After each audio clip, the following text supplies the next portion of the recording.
Bonjour et bienvenue dans le Flash Info. On peut le dire, en Côte d'Ivoire, les centres de santé se rapprochent de plus en plus des populations. Les inaugurations d'établissements sanitaires se poursuivent à travers tout le pays. Et hier encore, c'est Adzopé qui a ouvert son CHR. Le tout nouveau centre hospitalier régional a ouvert officiellement ses portes en présence du Premier ministre Patrick Achi et d'Alexis Ouedraogo, notre reporter. On suivra son témoignage tout à l'heure dans le 13h. L'État travaille à offrir des centres de santé aux populations et aussi de l'eau potable. Laurent Tchagba, lui, était cette semaine à Bondoukou pour une visite de travail sur le chantier d'approvisionnement en eau potable de la ville. Des travaux financés à hauteur de 18 milliards de francs CFA, 18 milliards 500 millions de francs CFA plus exactement, financés donc par la Banque islamique de développement et l'État de Côte d'Ivoire. On suit la correspondance d'Herman Diamé. Dans exactement 7 mois, les difficultés d'approvisionnement en eau potable de la ville de Bondoukou et de certains villages environnants ne seront qu'un lointain souvenir. Des travaux d'approvisionnement en eau potable de la ville de Bondoukou ont lieu en ce moment. Dans le village de Samporo, situé à une quarantaine de kilomètres de Bondoukou, un barrage a été construit sur la rivière Canon ainsi qu'une station de traitement d'eau pour approvisionner les différents châteaux d'eau en construction dans le cadre de ce projet. Ces deux ouvrages achevés, il ne reste que les travaux de canalisation des conduites d'eau.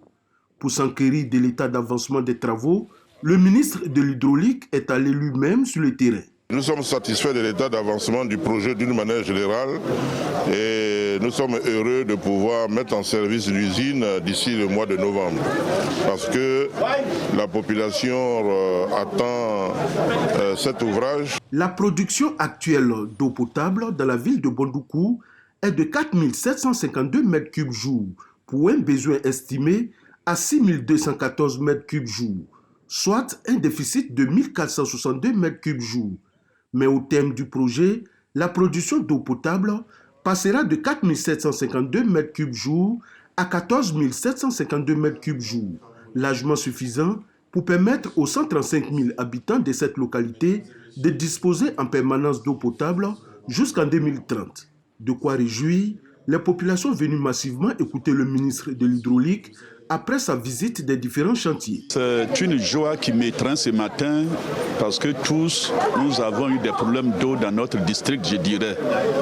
Et aujourd'hui, avec l'exposé de monsieur le ministre, nous pensons qu'à partir du mois de novembre, ce sera, disons, je dirais un peu un vieux souvenir, la pénurie d'eau à Bondoukou. En plus du premier château de 500 m3 qu'on avait avant, on a un deuxième château de 1000 m3, deux châteaux ensemble, plus ce barrage-là. Le problème d'eau de Bondoukou va disparaître totalement. Je voudrais profiter de l'occasion qu'il nous a offerte pour remercier le chef de l'État, son Excellence Alassane Ouattara. Financés par la Banque islamique de développement BID et l'État de Côte d'Ivoire, les travaux d'approvisionnement en eau potable de la ville de Bondoukou ont coûté 18 milliards 500 millions de francs CFA. Débutés en août 2019, ces travaux vont s'achever en novembre prochain. On en vient maintenant à cette rencontre entre le ministre de l'Enseignement technique et une délégation d'experts français du BTP, délégation présente en Côte d'Ivoire dans le but d'aider l'enseignement technique et la formation professionnelle à élaborer des programmes de qualité. Eugène Atoubé nous expliquera cela tout à l'heure dans le 13h. 12 soldats et 4 volontaires pour la défense de la patrie ont été tués hier vendredi à Namesigima dans la province du San Matenga. Nous sommes donc au Burkina Faso. Des dégâts matériels ont été enregistrés également. L'attaque survient au moment où les forces armées burkinabées ont lancé une opération de dépollution des localités de la région. On enregistre des dégâts matériels, je l'ai dit, mais côté assaillant, aucun bilan n'est pour le moment disponible. Le chef d'état-major général des armées assure que les opérations de sécurisation du territoire vont s'intensifier. Présidentielle française, silence. Depuis minuit, les 12 candidats à la présidentielle sont tenus à la plus grande discrétion jusqu'au résultat du scrutin dimanche qui s'annonce serré entre Emmanuel Macron et Marine Le Pen, donnés favoris comme en 2017 avec Jean-Luc Mélenchon à l'affût. Énorme inconnu de cette 11e élection présidentielle au suffrage universel de la Ve République, c'est le taux d'abstention. Nombre de politologues craignent que le record du 21 avril 2002, 28,4%, le plus haut niveau jamais enregistré pour un premier tour d'une élection présidentielle, puisse être battu, soit bien plus qu'en 2017, 22,2%, qui n'était déjà pas un bon cru. Nous sommes au 45e jour de l'invasion de l'Ukraine par la Russie. Ce 9 avril, c'est l'indignation qui domine après l'attaque attribuée à la Russie vendredi de la gare de Kramatorsk dans le Donbass qui a fait une 50aine de morts, dont 5 enfants. Moscou a démenti en être responsable et dénonce une provocation des forces de Kiev.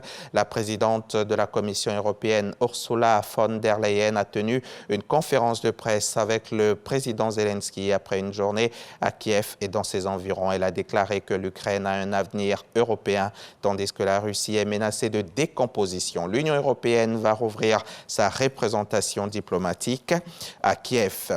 Et on va refermer ce flash avec cette nouvelle qui nous parvient à l'instant. L'Académie des Oscars a décidé hier vendredi donc d'interdire Will Smith de toute cérémonie ou événement qu'elle organisera pendant une durée de 10 ans. L'acteur est sanctionné pour la gifle qu'il a assénée à l'humoriste Chris Rock en pleine soirée de gala fin mars.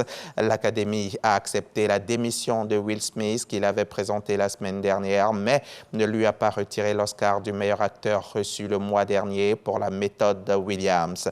J'accepte et je respecte la décision de l'Académie, ainsi a réagi Will Smith dans une brève déclaration écrite.